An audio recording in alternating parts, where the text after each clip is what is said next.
Puji Tuhan, Shalom. Tuhan Yesus memberkati kita semua. Jemaat yang Yesus Kristus kasihi, di mana saja Anda berada, para pendengar yang mengikuti pelayanan firman Tuhan pagi hari ini, dan juga jemaat PDPL Usai Wayana di Kota Jayapura.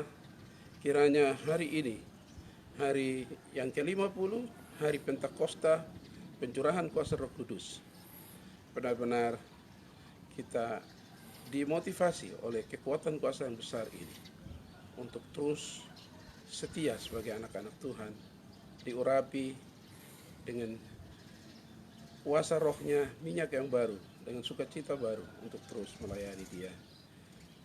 Mari bersama-sama sebelum kita mendengar firman Tuhan sebagai ibadah kita pagi hari ini, kita datang memuliakan Dia, menyembah Dia, mengagungkan Dia. Oh, haleluya, haleluya, haleluya,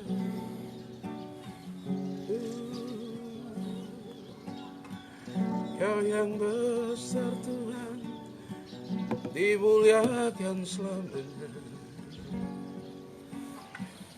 Haleluya, haleluya, Allah Roh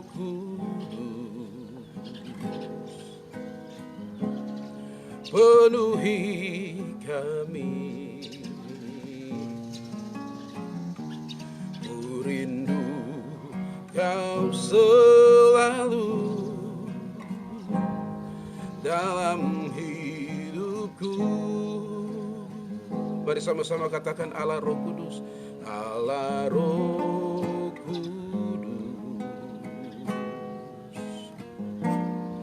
ubah hatiku, jamahlah ku, celikan ku rindu hadiratmu. Mari bersama-sama katakan Allah Roh Kudus, Allah Roh Kudus, penuhi kami, penuhi kami, ku rindu Kau selalu dalam hidupku. Allah Roh Kudus, ubah hatiku, jamahlah ku, celikan ku rindu hadiratmu. Ku sembah kudus, kudus,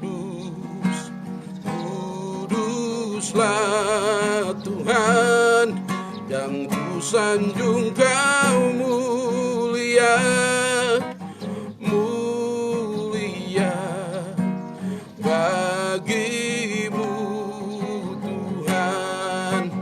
Ku sembah kudus, kudus, kuduslah Tuhan, dan ku sanjung Kau mulia, mulia bagimu Tuhan. Ku sembah kudus, kudus, kuduslah Tuhan, dan ku sanjung Kau mulia, mulia bagimu Tuhan, bagimu Tuhan, bagimu Tuhan.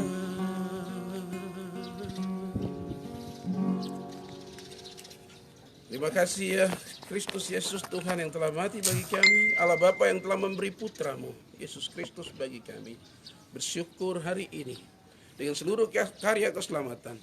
Hari ini di hari Pentakosta kami datang Tuhan, datang untuk mengimani, datang untuk memberi respon atas anugerah besar yaitu pencurahan roh-Mu atas gereja-Mu, umat-Mu di bumi ini. Terima kasih Bapa, hamba-Mu akan menyampaikan firman-Mu ya Tuhan. Biarlah firman-Mu menjadi kekuatan bagi setiap kami ya Bapa. Urapan yang dari tempat yang maha tinggi, otoritas-Mu Tuhan. Hamba terbatas, lakukanlah perkara besar bagi kami. Dalam nama Yesus kami siap sambut firman-Mu. Haleluya. Amin. Jemaat yang Yesus Kristus kasihi, kembali lagi kita datang bersama-sama untuk memuliakan Tuhan, mengagungkan Dia. Pagi hari ini saya menyampaikan firman Tuhan di hari Pentakosta ini. Tema firman Tuhan adalah Roh Kudus, jaminan yang ajaib bagi gereja Tuhan. Roh Kudus, jaminan yang ajaib bagi gereja Tuhan. Roh Kudus, jaminan yang ajaib bagi Bapak, Ibu, saudara-saudara, orang-orang muda, bahkan saya, bahkan bagi seluruh gereja Tuhan di muka bumi ini. Hari ini semua kita merayakan akan pencurahan kuasa Roh Kudus. Oleh sebab itu, saya mengajak kita bersama-sama untuk merenungkan bagian-bagian firman Tuhan pagi hari ini. Mari membuka bersama-sama dalam Injil Yohanes pasal yang ke-16. Kita akan baca satu ayat, setelah itu kita akan membahas bagian-bagian firman Tuhan pagi hari ini. Sekali lagi, Injil Yohanes pasal 16 ayat yang ke-7. Injil Yohanes pasal 16 ayat yang ke-7, saya akan baca firman Tuhan itu bagi kita. Temanya pekerjaan penghibur. Ayat 7, namun benar yang kukatakan ini kepadamu adalah lebih berguna bagi kamu jika aku pergi. Sebab jikalau aku tidak pergi, penghibur itu tidak akan datang kepadamu. Tetapi jikalau aku pergi, aku akan mengutus dia kepadamu. Haleluya. Namun benar yang kukatakan ini kepadamu adalah lebih berguna bagi kamu jika aku pergi.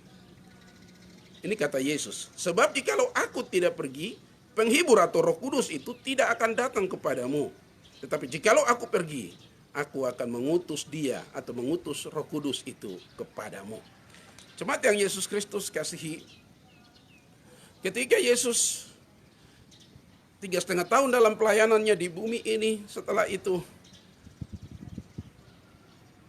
dia ditangkap di Getsemani malam hari itu, disiksa dan akhirnya disalibkan dan mati, dikuburkan, tetapi pada hari yang ketiga dia dibangkitkan dari antara orang mati.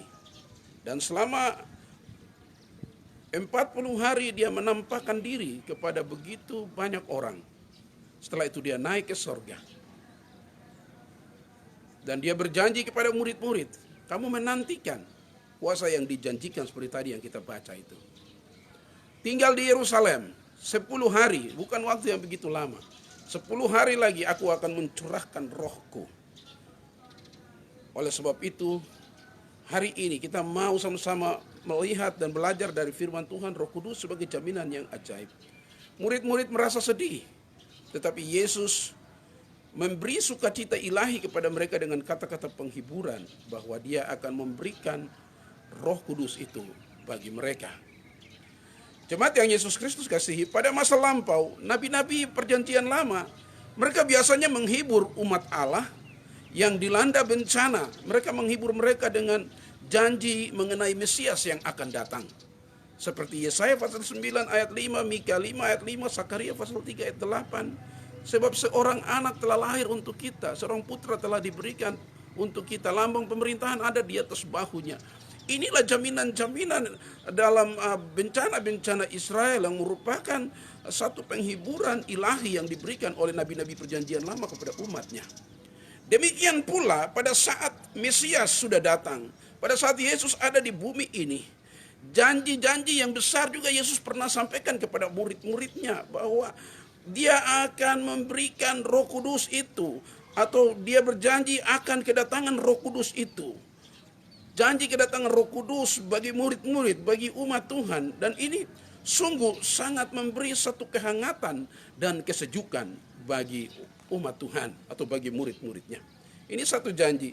Dan masih terus dirasakan sampai sekarang ini tentang sukacita besar yang diberikan dari sorga bagi kita, yaitu Roh Kudus itu. Kita semua tahu bahwa Allah Bapa sudah menciptakan langit dan bumi ini dengan segala isinya, termasuk menciptakan kita, dan pekerjaannya sudah selesai. Dia kembali ke sorga. Setelah itu, karena dunia yang di dalam keadaan keberdosaannya, Allah melihat dosa-dosa dunia membumbung naik sampai ke hadiratnya. Oleh sebab itu, dia mengutus putra tunggalnya, Yesus Kristus, datang dan hidup, akhirnya mati dan menyelamatkan kita di kayu salib itu. Dan kenaikan Kristus itu tidak saja tanpa satu jaminan yang terbaik bagi gereja Tuhan, bagi murid-muridnya, tetapi dia menjanjikan kuasa Roh Kudus di hari yang ke-50 dari keberadaannya di bumi ini. Hari yang ke-50 seperti hari ini kita merayakan atau bersama-sama mensyukuri anugerah Roh Kudus itu. Roh Kudus dicurahkan bagi gereja Tuhan. Yohanes pasal 14 ayat 15 itu firman Tuhan katakan begini, "Jikalau kamu mengasihi aku, kamu menuruti segala perintahku, maka aku," ayat 16-nya bilang, "aku akan meminta kepada Bapa dan ia akan memberikan kepadamu seorang penolong yang lain."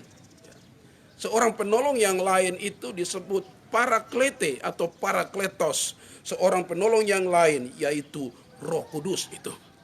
Jemaat Tuhan, dalam satu penantian kuasa Allah yang besar, kuasa Tuhan dalam penantian kuasa Roh Kudus itu, kita lihat pada Kisah Para Rasul pasal 1 dan 2, di mana janji Roh Kudus, dan setelah itu pada pasal yang kedua, Roh Kudus dicurahkan bagi murid-muridnya di loteng Yerusalem. Kalau kita baca kehebatan dan luar biasanya Roh Kudus dicurahkan itu, ada 3 tanda: angin, api, dan bahasa. Dan orang-orang melihat bahwa murid-murid itu dipenuhi oleh kuasa Roh Kudus. Di dalam Kisah Para Rasul pasal 2 itu ada lidah-lidah api di atas kepala mereka, dan angin yang datang seperti angin ribut. Dan ada satu sukacita, sorak-sorai yang besar, dan kekuatan kuasa Roh Kudus sedang melanda Yerusalem pada saat itu. Mereka dipenuhi dengan kuasa Roh Kudus, dan itu sesuatu yang sangat luar biasa bagi kehidupan mereka.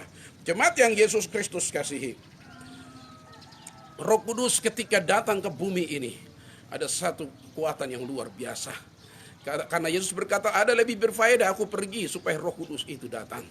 Roh Kudus datang ketika turun di Yerusalem itu. Turun pada hari yang ke-50, hari Pentakosta itu.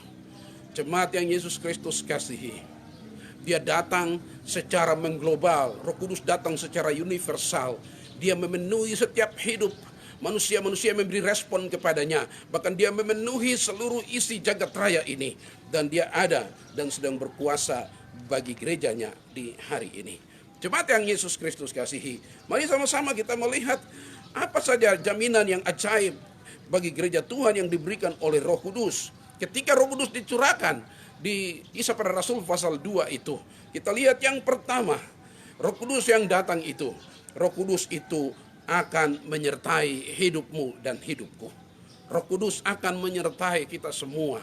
Dia yang datang itu akan menyertai kita. Injil Yohanes pasal 14 ayat yang ke-15, kalau kita lihat di situ, Injil Yohanes pasal 14 ayat yang ke-15, firman-Nya berkata begini, "Jikalau kamu mengasihi aku, kamu akan menuruti segala perintahku." Ayat 16, "Aku akan minta kepada Bapa dan ia akan memberikan kepadamu seorang penolong yang lain, supaya ia menyertai kamu selama-lamanya." Roh Kudus yang datang, dia akan menyertai kita selama-lamanya. Memang Yesus tampil sebagai Immanuel, penyertaan yang sempurna.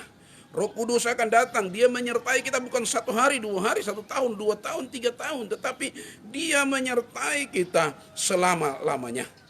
Dia menyertai hidup kita sebagai jemaat-jemaat Tuhan. Dia menyertai hidupmu sebagai para pendeta, para gembala, hamba-hamba Tuhan, penginjil. Mungkin engkau sebagai dosen sekolah teologi, atau engkau sebagai guru sekolah Alkitab, bahkan mahasiswa teologi.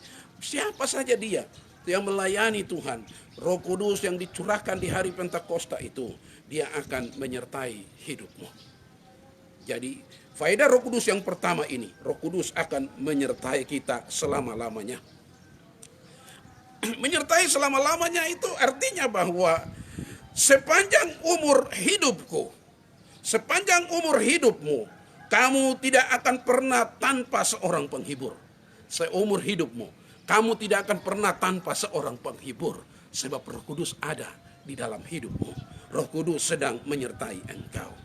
Dan jangan terus meratap, jangan terus merasa sedih, susah dengan hal-hal yang sedang terjadi di sekitar kita. Seperti murid-murid yang mungkin bersedih karena Yesus tidak lagi bersama-sama mereka. Sebab penghiburan itu akan selalu ada dalam penyertaan Roh Kudus setiap waktu. Jangan lagi meratap, jangan lagi sedih.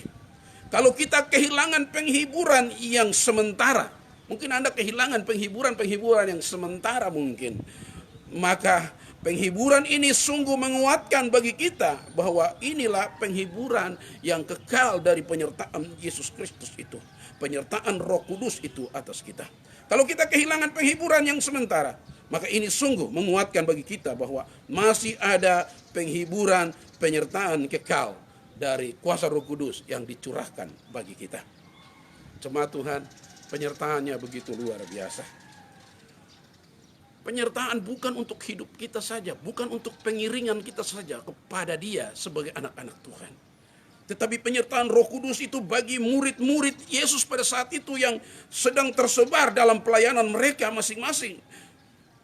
Dia menyertai mereka dalam setiap pelayanan mereka di kota-kota yang mereka datangi dan memberitakan Injil. Roh Kudus menyertai mereka masing-masing.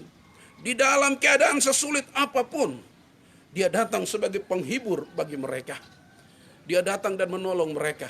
Roh Kudus datang dengan begitu luar biasa menolong mereka. Jadi pantas Dia menyertai murid-murid, bahkan gerejanya untuk selama-lamanya. Murid-murid disertai dalam pelayanan mereka. Jemaat Tuhan, hamba-hamba Tuhan, para gembala, Dia akan menyertai kita dalam pengiringan kita. Bahkan Roh Kudus yang dicurahkan hari ini, Dia akan menyertai kita di dalam pelayanan-pelayanan kita.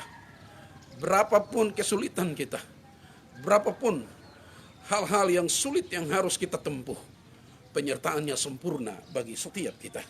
Penyertaannya selama-lamanya bagi kita. Jadi penyertaan ini ada di segala generasi. Penyertaan ini ada di segala generasi.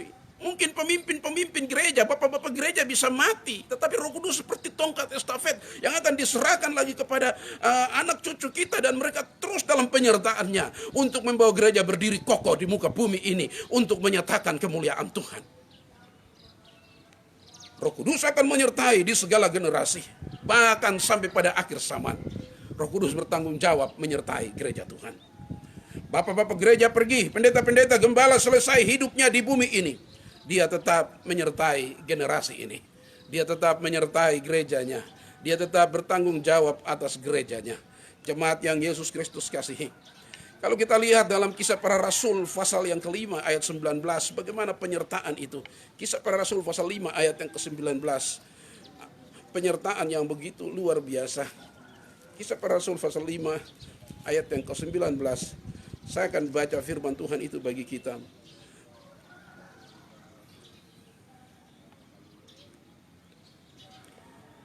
Kisah Para Rasul pasal 5 ayatnya yang ke-19.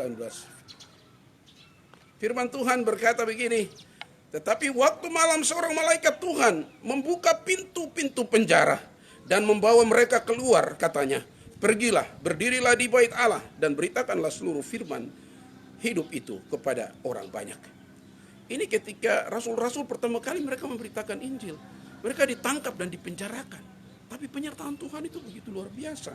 Ayat 19 berkata, tetapi waktu malam seorang malaikat Tuhan membuka pintu-pintu penjara itu dan membawa mereka keluar, membebaskan mereka. Luar biasa.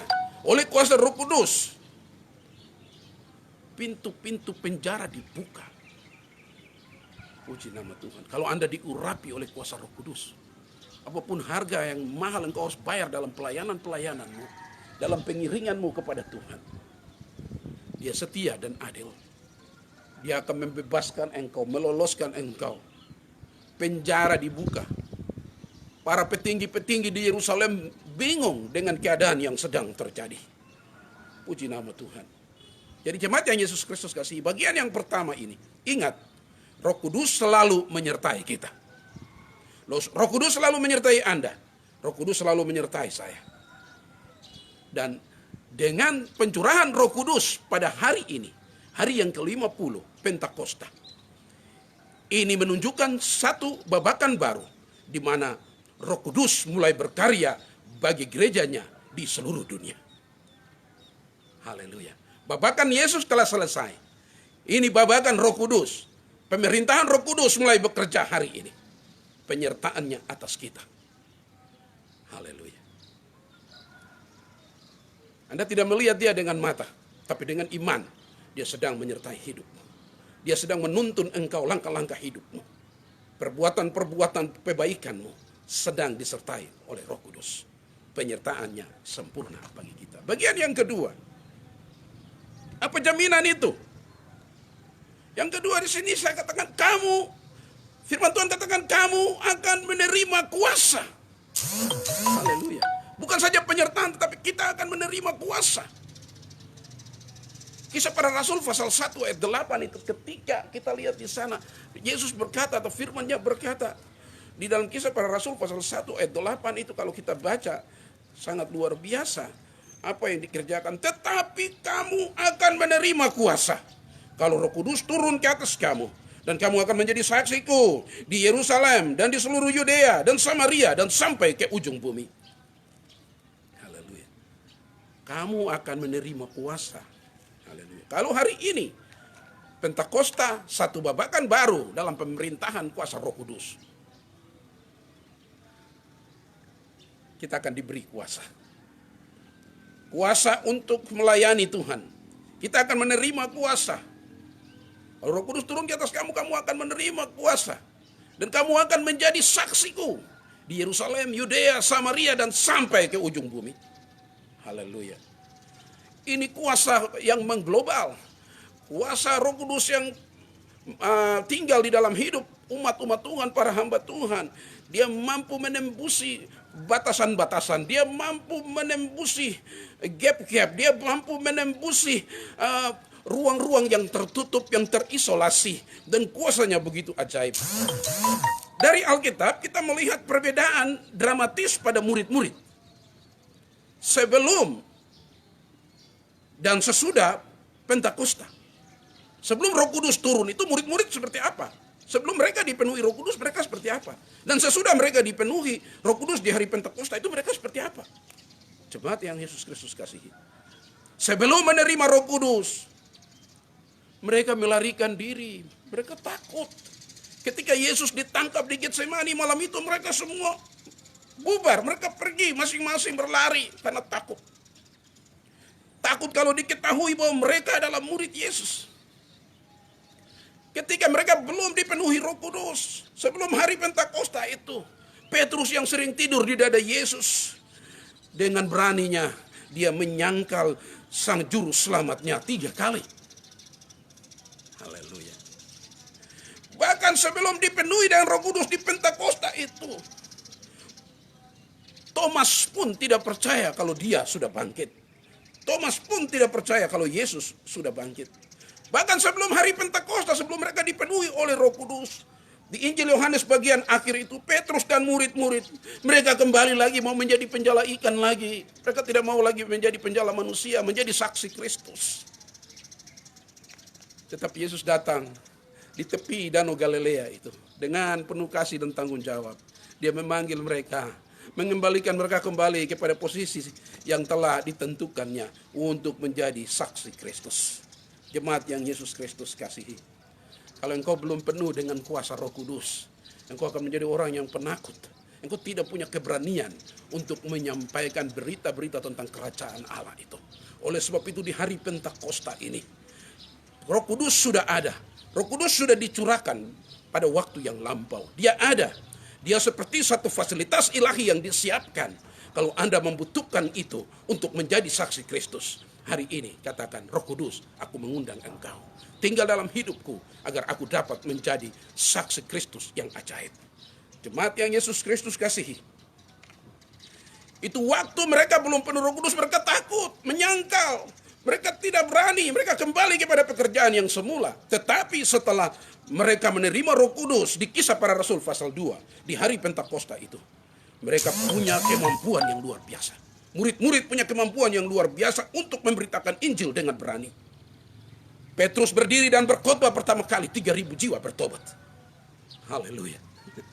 Berkhotbah pertama kali, 3.000 jiwa bertobat. Mujizat-mujizat terjadi. Coba kita lihat Kisah Para Rasul pasal 5. Mujizat-mujizat terjadi. Kisah Para Rasul pasal 5. Ketika Roh Kudus turun, mereka melayani, mujizat terjadi. Diparingi dengan mujizat-mujizat. Kisah Para Rasul 5 ayat 12-16. Mujizat-mujizat seperti apa ketika mereka melayani. Dan oleh rasul-rasul diadakan banyak tanda dan mujizat di antara orang banyak. Semua orang percaya selalu berkumpul di serambi Salomo dalam persekutuan yang erat. Orang-orang lain tidak ada yang berani menggabungkan diri kepada mereka, namun mereka sangat dihormati orang banyak. Dan makin lama makin bertambahlah jumlah orang yang percaya kepada Tuhan, baik laki-laki maupun perempuan. Bahkan mereka membawa orang-orang sakit keluar ke jalan raya dan membaringkannya di atas balai-balai di tilam, supaya apabila Petrus lewat, setidak-tidaknya bayangannya mengenai salah seorang dari mereka. Dan juga orang banyak dari kota-kota di sekitar Yerusalem datang berduyun-duyun serta membawa orang-orang yang sakit dan orang-orang yang diganggu roh jahat, dan mereka semua disembuhkan. Haleluya, haleluya. Puji nama Tuhan. Jemaat yang Yesus Kristus kasihi, ketika mereka dipenuhi kuasa Roh Kudus, pelayanan-pelayanan itu begitu spektakuler, penuh dengan mujizat. Jemaat yang Yesus Kristus kasihi, dengan kuasa Roh Kudus, sekarang murid-murid berani. Kita pun akan berani menghadapi aniaya. Murid-murid berani menghadapi aniaya. Bahkan mereka bersuka cita ketika mereka dipandang layak untuk menderita bagi Tuhan. Karena Roh Kudus memenuhi mereka. Mereka bersuka cita karena penderitaan. Mereka bersuka cita karena mereka menderita. Bukan untuk siapa, tapi menderita bagi Tuhan. Itu merupakan sukacita bagi hidup mereka. Kita lihat. Luar biasa. Apakah kita bisa bersuka cita dalam penderitaan kita? Cuma kalau kita dipenuhi oleh kuasa Roh Kudus, maka kita akan bersuka cita dengan penderitaan-penderitaan karena bersaksi tentang kerajaan Allah itu. Haleluya. Jemaat yang Yesus Kristus kasihi, gereja hari ini membutuhkan pekerja-pekerja dengan hati dan sikap seperti para rasul. Gereja hari ini membutuhkan pekerja-pekerja dengan hati dan sikap seperti para rasul yang sudah dipenuhi oleh kuasa Roh Kudus. Seperti murid-murid yang telah dipenuhi dengan kuasa Roh Kudus. Tadi orang biasa murid-murid ini. Cuma penjala ikan. Setelah itu dipilih jadi murid Yesus. Naik tingkat jadi murid Yesus. Dari murid Yesus sekarang naik tingkat lagi. Dipenuhi oleh kuasa Roh Kudus. Menjadi rasul-rasul. Kekristenan itu akan terus naik kelas. Kekristenan itu akan terus maju ke depan. Anda jangan menjadi orang-orang Kristen yang kanak-kanak saja. Tapi Anda harus perlu kedewasaan rohani untuk dipenuhi oleh kuasa Roh Kudus. Murid-murid mereka punya sikap yang luar biasa. Mereka bersedia menderita demi Kristus dan mempunyai keberanian untuk menjadi saksinya. Rela menderita dan berani menjadi saksi Kristus. Kalau dipenuhi Roh Kudus. Jadi Roh Kudus memungkinkan hal ini. Kalau Roh Kudus ada di dalam kita, kita akan begitu luar biasa. Alkitab mengingatkan kita dengan catatan, berbahagialah kamu jika kamu dinista karena nama Kristus. Sebab roh kemuliaan, yaitu roh Allah, ada padamu. Haleluya. 1 Petrus pasal 4 ayat 14 itu. Berbahagialah jika kita dinista karena nama Kristus. Kita bisa kuat kalau ada Roh Kudus dalam hidup kita. Puji nama Tuhan. Jemaat yang Yesus Kristus kasihi, kita memahami bahwa kuasa Roh Kudus adalah dinamisator. Kuasa Roh Kudus adalah seperti sebuah mesin pada mobil. Mobil kalau tidak punya mesin, mobil itu mati. Tapi kalau mobil itu punya mesin, dia akan bergerak dan berjalan. Kuasa Roh Kudus pun akan seperti satu kekuatan yang besar di dalam hidup kita, yang tidak boleh kita kesampingkan di dalam tugas-tugas pengabaran Injil. Orang mau pergi melayani harus dipenuhi dulu dengan kuasa Roh Kudus. Setelah itu baru Anda pergi. Sebab dia akan menyatakan mujizat-mujizat yang besar. Rasul Paulus berkata, sebab kerajaan Allah bukan terdiri dari perkataan, tapi kerajaan Allah itu terdiri dari kuasa. Bukan perkataan, tapi kerajaan Allah itu terdiri dari kuasa. Kalau engkau melayani, dan orang-orang disembuhkan. Setan-setan pada lari, setan-setan pergi, setan-setan diusir, penyakit-penyakit yang ringan berat disembuhkan. Itu kerajaan Allah sudah datang. Jadi ini berbicara tentang kuasa, bukan perkataan. Puji nama Tuhan. Puji nama Tuhan. Jemaat yang Yesus Kristus kasihi, mari bersama-sama kita menaklukkan bumi. Mari bersama-sama kita taklukkan bumi. Dunia pelayanan kita dengan pelayanan yang dipenuhi kuasa Roh Kudus. Haleluya. Saya tidak berbicara lebih panjang, tetapi Roh Kudus yang dicurahkan itu akan memenuhi kita dan membawa kita untuk mengalami mujizat-mujizat yang besar di dalam pelayanan-pelayanan kita.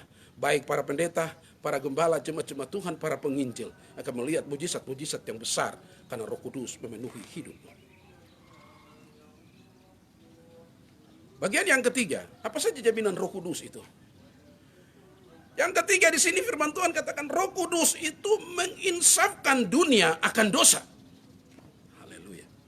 Roh Kudus menginsafkan dunia akan dosa. Coba kita lihat Injil Yohanes pasal yang ke-16 ayat 8. Injil Yohanes pasal yang 16 ayat 8. Pasal 16 ayat 8 firman Tuhan berkata, "Dan kalau Ia datang, Ia akan menginsafkan dunia akan dosa, kebenaran dan penghakiman."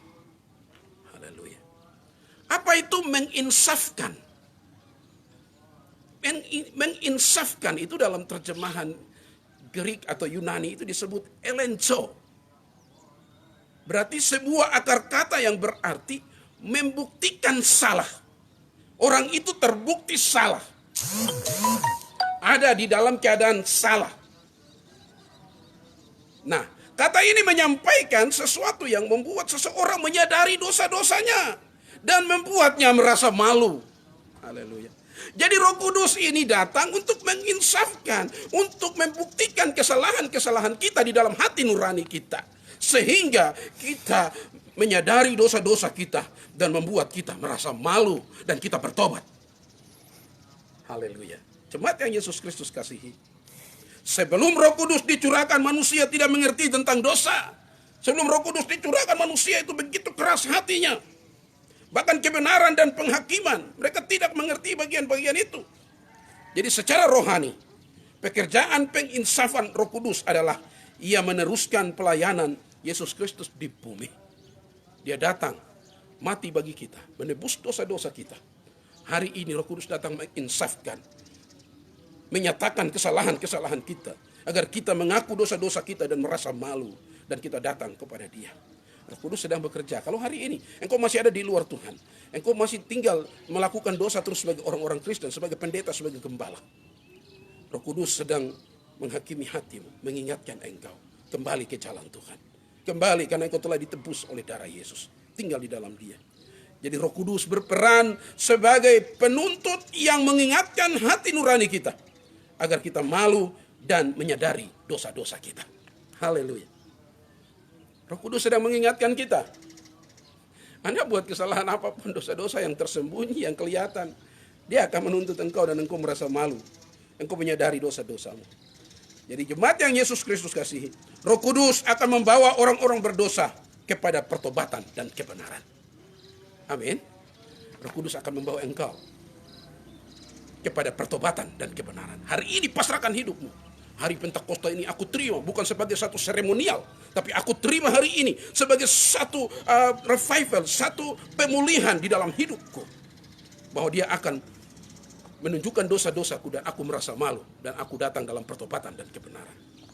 Kita lihat sida-sida dari Ethiopia di Kisah Para Rasul pasal 8 ayat 26 sampai 40. Ketika dia menerima kesaksian dari para rasul itu, dia berkata di sini, kalau ada air aku ingin dibaptiskan. Saulus pun yang bertobat menjadi Paulus dalam Kisah Para Rasul pasal 9 ayat 1 sampai 9 di depan pintu Damsek. Suara itu datang, "Kenapa engkau menganiaya aku?" Dia berkata, "Siapakah engkau?" Suara itu berkata, "Akulah Yesus yang engkau aniaya." Dia bertobat. Roh Kudus akan membawa setiap orang untuk percaya kepada Yesus. Amin. Roh Kudus akan membawa setiap kita untuk percaya kepada Yesus. Dia akan menggerakkan hati kita. Dia akan menuduh hati kita sehingga kita merasa malu, merasa berdosa, dan kita minta pengampunan dan kita datang kepada Kristus.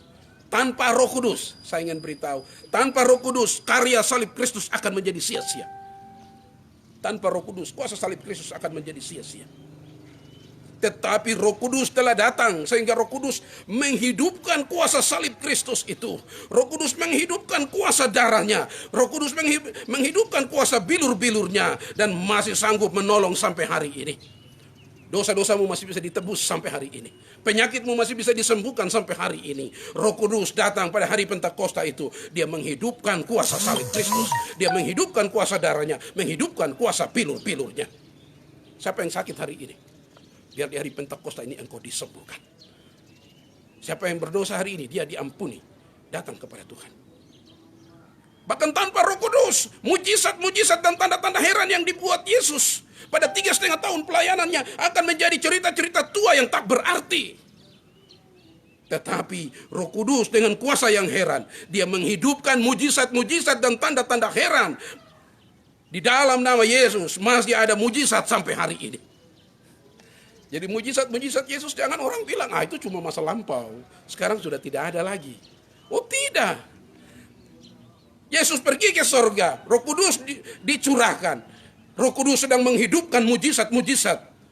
Yesus yang ketika itu Yesus di bumi, Yesus lakukan. Jadi Roh Kudus menghidupkan kuasa, mujizat dan tanda-tanda heran. Siapa yang sakit disembuhkan, yang lemah dikuatkan. Bahkan Roh Kudus memimpin gereja untuk bertumbuh ke arah kedewasaan Kristus. Roh Kudus menuntun gereja untuk bertumbuh ke arah kedewasaan Kristus. Puji nama Tuhan.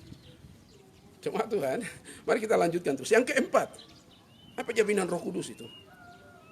Roh Kudus menuntun gereja untuk bersaksi kepada dunia bahwa Yesus adalah Tuhan. Haleluya. Di hari Pentakosta ini, bagian yang keempat, Roh Kudus menuntun gereja, menuntun Bapak Ibu dan saya untuk bersaksi kepada dunia bahwa Yesus adalah Tuhan. Haleluya. Coba kita lihat 1 Korintus pasal 12 ayat 3.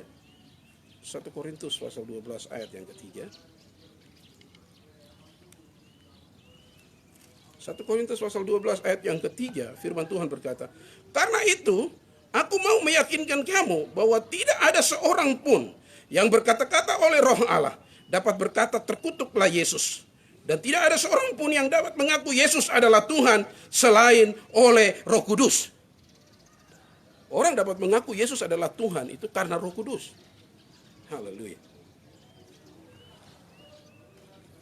Paulus melalui pembicaraannya tentang karunia rohani dengan kebenaran bahwa karunia dan manifestasi Roh Kudus akan memuliakan Yesus sebagai Tuhan. Karunia dan manifestasi-manifestasi itu akan memuliakan Yesus sebagai Tuhan atas gerejanya. Puji nama Tuhan. Jadi kriteria tertinggi kegiatan roh ialah adanya manifestasi yang terus berkembang mengenai pribadi Yesus, kehadiran kuasanya, kasih dan kebenaran Tuhan Yesus Kristus. Jadi Roh Kudus sedang menuntun kita untuk menyaksikan tentang Yesus itu adalah Tuhan. Yesus adalah Allah. Hari-hari ini banyak orang menentang bagian itu. Mereka bilang Yesus cuma manusia biasa. Yesus cuma manusia biasa yang diurapi menjadi Tuhan.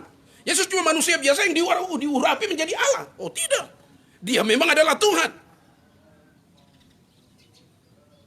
Bahkan ada orang berkata setelah kematiannya, kenaikannya ke surga, sampai di surga baru dia dinobatkan sebagai Tuhan, sebagai Allah. Oh salah. Dia memang adalah Allah. Dia adalah Tuhan sejak awal.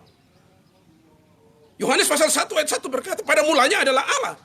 Pada mulanya adalah firman, dan firman itu adalah Allah. Dan firman itu telah menjadi manusia pada ayat yang ke-14. Dia tidak dinobatkan menjadi Allah. Dia memang adalah Allah. Dia adalah Tuhan. Dia bukan manusia biasa yang diurapi menjadi Tuhan. Dia tidak dinobatkan menjadi Tuhan, tapi memang dia adalah Tuhan. Dia adalah Allah. Jangan menurunkan derajatnya. Dia ada pada tingkat keilahian yang tertinggi dan mulia dan agung itu. Haleluya. Jemaat yang Yesus Kristus kasihi. Puji nama Tuhan. Tuhan Yesus dalam manifestasi karunia rohani, dia ingin supaya namanya dimuliakan, namanya diagungkan, namanya ditinggikan. Dia adalah Tuhan. Ini adalah fakta Alkitab. juga pengakuan iman dari gereja mula-mula. Kita lihat Roma pasal 10 ayat 9. Roma pasal 10 ayat yang ke-9.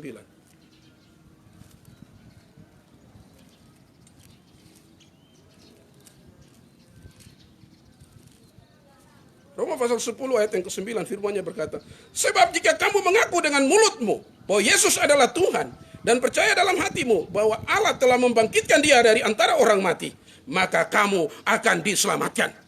Hati-hati. Yang mengaku Dia adalah Tuhan itu yang diselamatkan. Dia bukan manusia yang dinobatkan jadi Tuhan. Dia bukan setelah kematian ke surga baru dinobatkan jadi Tuhan. Dia memang adalah Tuhan. Dia adalah Allah. Kalau pengakuanmu salah, jalanmu bukan ke surga tapi ke neraka. Haleluya. Jemaat yang Yesus Kristus kasihi.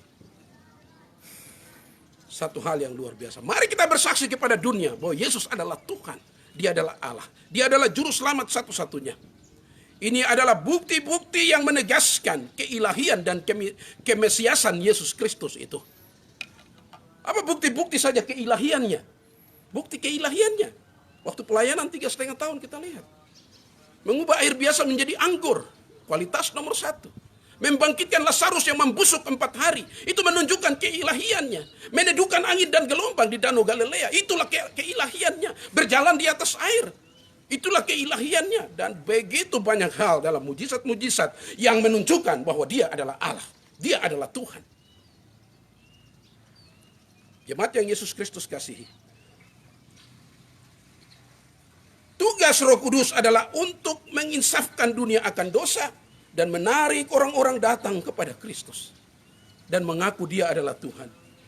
Manusia yang jatuh dalam dosa tidak dapat berbalik kepada Allah tanpa bantuan dan dorongan Roh Kudus. Oleh sebab itu Roh Kudus sangat dibutuhkan bagi setiap kita. Roh Kudus menolong kita agar kita tidak menghujat Yesus, menyangkali namanya dan memandang hina nama Yesus. Dan juga tidak ada orang yang berpura-pura menggunakan kuasa Roh Kudus. Karena kuasa Roh Kudus selalu bersaksi tentang Kristus dan kebenaran-kebenarannya yang hakiki. Roh Kudus yang tidak akan bertentangan dengan dirinya. Tidak bertentangan dengan Bapa, tidak bertentangan dengan Yesus. Tapi mereka berjalan pada satu rencana ilahi yang besar. Sampai pada kedatangan Kristus yang kedua kali. Roh Kudus sedang menyiapkan gerejanya. Yang mengaku bahwa Dia adalah Tuhan, Dia adalah Allah. Untuk masuk pada masa kekekalan nanti. Cuma orang-orang yang dipenuhi Roh Kudus yang dapat bertahan sampai mati dalam kebenaran ini. Karena tanda-tanda heran terus menyertai mereka. Puji nama Tuhan. Kita tiba pada bagian yang terakhir. Jemaat yang Yesus Kristus kasihi. Apa faedah, apa makna dari kuasa Roh Kudus yang datang di hari Pentakosta ini? Satu hal ini yang ingin saya sampaikan secara singkat. Roh Kudus akan mengangkat gereja. Roh Kudus akan membawa gereja terhindar dari masa aniaya besar nanti. Ketika Antikristus menguasai seluruh dunia ini. Hari-hari ini memang sedang ngetren dengan pemasangan chip 666 dan begitu banyak orang memberi tanggapan. Tapi saya ingin beritahu bahwa Roh Kudus akan mengangkat gereja. Roh Kudus akan membawa orang-orang percaya yang dipenuhi dengan rohnya terhindar dari masa aniaya besar itu. Kita lihat Wahyu pasal 12 mulai ayat 6. Wahyu pasal 12 ayat yang ke-6. Apa kata firman Tuhan?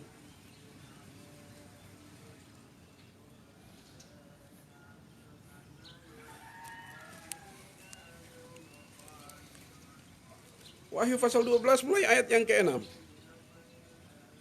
Ini satu gambaran bagi kita. Perempuan dan naga di temanya. Perempuan itu bicara tentang gereja. Perempuan itu tentang gereja, arti tentang gereja. Perempuan itu lari ke padang gurun, di mana telah disediakan suatu tempat baginya oleh Allah. Jadi gereja pergi ke padang gurun, tempat yang disediakan oleh Allah, supaya ia dipelihara di situ 1260 hari lamanya. 3,5 tahun lamanya. Dan kita lihat lagi ayat yang selanjutnya. Jadi gereja Tuhan ini yang penuh dengan Roh Kudus itu diselamatkan. Kita lihat ayat yang ke-14 dari Wahyu pasal 12. Ayat 14. Kepada perempuan itu diberikan kedua sayap dari burung nasar yang besar, supaya ia terbang ke tempat di padang gurun, di mana ia dipelihara jauh dari tempat ular itu selama 1 masa dan 2 masa dan setengah masa. Haleluya. Perempuan itu adalah gereja. Sayap burung nasar itu berbicara tentang Roh Kudus. Jemaat yang Yesus Kristus kasihi, pada ayat ini gereja digambarkan seperti seorang perempuan yang lari ke padang gurun.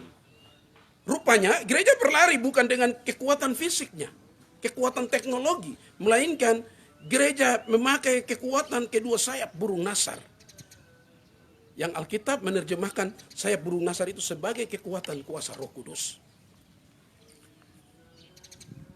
Jemaat yang Yesus Kristus kasihi, lihat Wahyu pasal 8, gereja digambarkan sebagai burung nasar. Masalah gereja hari ini apa? Gereja tidak setia kepada mempelai laki-lakinya. Masalah gereja sekarang apa? Gereja belum dipenuhi kuasa Roh Kudus untuk terus mengasihi Yesus. Kalau engkau tidak dipenuhi oleh kuasa Roh Kudus, masa aniaya besar itu nanti ada evakuasi, pengangkatan gereja. Mungkin engkau tidak ikut. Satu kegunaan, engkau dipenuhi kuasa Roh Kudus. Gereja dipenuhi kuasa Roh Kudus. Orang-orang Kristen dipenuhi kuasa Roh Kudus. Supaya di depan masa aniaya besar itu, engkau akan disingkirkan bersama kudus-kudusnya, para saleh-salehnya di bumi ini. Yesus sudah menebus kita. Roh Kudus sudah memenuhi kita. Agar kita masuk juga dalam bilangan orang-orang yang terhindar dari masa kesukaran besar itu. Kalau engkau tidak dipenuhi kuasa Roh Kudus, memiliki firman kebenaran, mengaku Yesus sebagai Tuhan dan Juru Selamat. Kalau engkau tertinggal, engkau akan masuk dalam masa aniaya besar itu, kesukaran yang besar itu. Berarti engkau akan menanggung darahmu sendiri untuk keselamatanmu.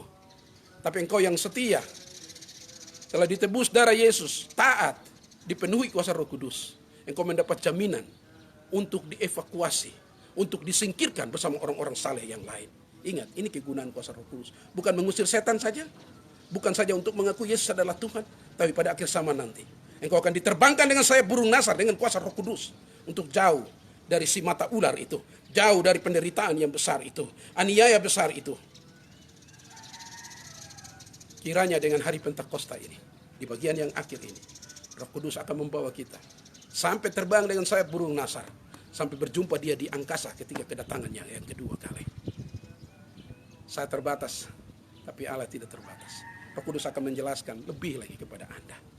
Selamat merayakan, selamat menikmati kuasa Roh Kudus di hari Pentakosta. Tuhan Yesus memberkati kita semua. Tinggallah di dalam Dia. Berjalanlah di dalam mujizat-mujizatnya yang besar. Menanti kedatangannya, dipenuhi dengan kuasa Roh Kudus. Sehingga ketika masa aniaya besar itu datang, engkau akan disingkirkan, dievakuasi bersama-sama para kudus Allah di dunia ini. Diberkatilah dia mendengar firman Tuhan, menyimpan dalam hatinya, melakukannya setiap waktu. Tuhan Yesus memberkati kita sekalian. Kita akan mengakhiri khotbah hari ini sebagai firman Tuhan. Mari masing-masing orang datang kepada Tuhan.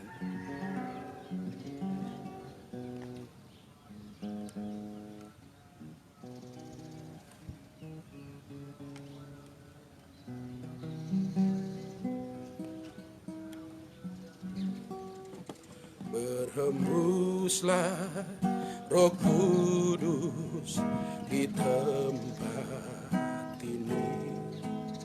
Berhembuslah Roh Kudus dengan kuasa-Mu. Pulihkanlah gereja-Mu di akhir zaman.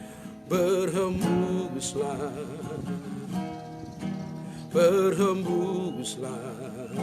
sekarang. Mari sama-sama katakan, urapilah kami.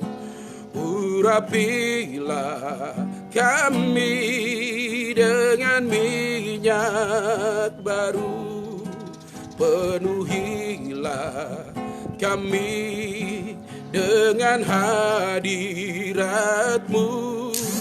Kami rindu Tuhan melihat kuasa-Mu dicurahkan di tempat ini. Biar Roh Kudus memenuhi setiap kita dengan jaminan-jaminannya yang ajaib di hari Pentakosta ini. Berhembuslah Roh Kudus di tempat ini. Berhembuslah Roh Kudus dengan kuasa kuasa-Mu. Urapilah kami dengan kuasa-Mu, berhembuslah.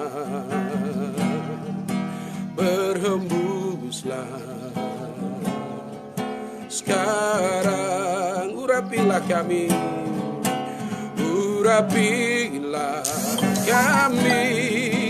dengan minyak baru. Penuhilah kami dengan hadirat-Mu. Kami rindu Tuhan melihat kuasa-Mu dicurahkan di tempat ini. Kami rindu Tuhan melihat kuasa-Mu dicurahkan di tempat ini. Dicurahkan di tempat ini. Dicurahkan di tempat ini. Dicurahkan di tempat ini. Haleluya, haleluya, haleluya. Oh, penuhi kami Tuhan, penuhi dengan kuasa Roh Kudus. Haleluya, haleluya. Berhembuslah di tempat ini, mengalirlah di tempat ini. Oh haleluya, penuhi setiap kami. Oh segarkan tanah hati yang tandus ya Tuhan. Roh Kudus penuhi. Haleluya, haleluya. Urapilah kami dengan minyak baru. Penuhilah kami dengan hadirat-Mu. Kami rindu Tuhan melihat kuasa-Mu dicurahkan di tempat ini. Dicurahkan di tempat ini. Datanglah ya Roh Kudus, penuhi setiap kami. Mereka yang sudah penuh, terus penuhi sehingga melimpah. Mereka yang belum penuh Tuhan, isi dengan kuasa-Mu. Kuduskan hidup mereka, kuduskan hidup kami. Agar Roh Kudus dapat menempati setiap hidup dan hati-hati kami. Nama-Mu dimuliakan. Hamba mengembertasikan kuasa Roh Kudus kepada gereja-Mu, kepada para pendengar, pada pemirsa, jemaat-Mu ya Tuhan. Biar penuh dengan kuasa Roh Kudus sehingga mereka disertai. Mereka mengalami kuasa untuk melayani Tuhan. Mereka menemui keinsafan akan dosa-dosa mereka.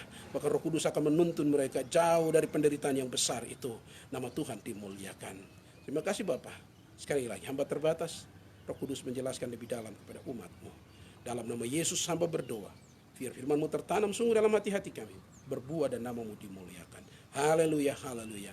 Amin.